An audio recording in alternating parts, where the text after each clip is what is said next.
இந்த வாரம் டைரெக்டாக ஃபிசிக்கலாக எல்லாரையும் மோத விடலான்னு பிளான் பண்ணிட்டாங்க போல இருக்கு. ஸோ அதனால கன்வேயர் பெல்ட் டாஸ்க் தான் இந்த வீக் போட போகிறாங்க. கன்வேயர் பெல்ட்னா உங்களுக்கு தெரிஞ்சிருக்கும், அதுலேருந்து ஒரு ஒரு பொருளாக வரும். அதை வச்சு ஃபேக்ட்ரி ஏதாச்சும் ஒரு பொருளை வந்து இவங்க மேனுஃபேக்சர் பண்ணுற மாதிரி இருக்கும். நம்ம BB6 வந்து தனலட்சுமி மணிகண்டனுக்கு ஒரு பயங்கர சண்டை வந்திருக்கும். அசீம் போய் தடுத்திருப்பாரு. அந்த மாதிரி ஒரு டாஸ்க் நம்ம பார்த்துருப்போம்.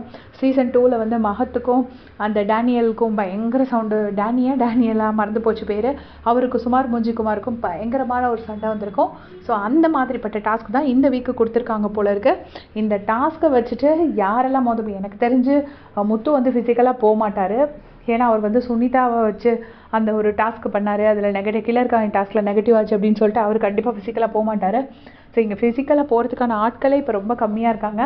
தர்ஷிகா தான் இறங்கி அடிப்பாங்க. தர்ஷிகா இல்லை, மஞ்சரி எனக்கு தெரிஞ்சு இறங்கி அடிக்கிறதுக்கு சான்சஸ் இருக்குது. ஜாக்லின் இறங்கி விளையாடுவாங்க, சந்தேகமே கிடையாது. தீபக்கும் ஓரளவுக்கு இறங்கி விளையாடுவாருன்னு நினைக்கிறேன். ரொம்ப டூ மச்சாக போகலனாலும் ஓரளவுக்காவது இறங்கி விளையாடுவார். சௌந்தர்யா, ராணவ், ரயான் 3 பேரும் கண்டிப்பாக வச்சு செய்வாங்க. மற்றபடி ரஞ்சித் சார் எதுவும் பண்ண போகிறதில்ல. அவர் மேலே போய் யார் மேலேயே விழுந்தால் அவ்வளோதான், மற்றபடி எதுவும் பண்ண போகிறது கிடையாது. ஸோ இந்த டாஸ்க் வந்து செம்ம இன்ட்ரெஸ்டிங்காக இருக்க போகுது. இதில் மிஸ் ஆகிற கேண்டிடேட் அப்படின்னு பார்த்தீங்கன்னா தர்ஷா குப்தா, தர்ஷிகா இவங்கெல்லாம் இருந்தால் கொஞ்சம் சூப்பராக பண்ணியிருப்பாங்க. ஸோ அவங்க தான் மிஸ் ஆகுறாங்க. பார்ப்போம். இந்த வீக் இந்த டாஸ்க்குன்னு இப்போதைக்கு அனௌன்ஸ் பண்ணியிருக்காங்க. ஸோ டாஸ்க் வரும்போது தான் நமக்கு தெரியும் யார் பெர்ஃபார்ம் பண்ணுறாங்க, யார் பெர்ஃபார்ம் பண்ணலன்னு பொறுத்திருந்து பார்க்கலாம். இதே மாதிரி அப்டேட் செஞ்சுக்கிறதுக்கு சேனல் சப்ஸ்கிரைப் பண்ணிக்கோங்க. Thanks for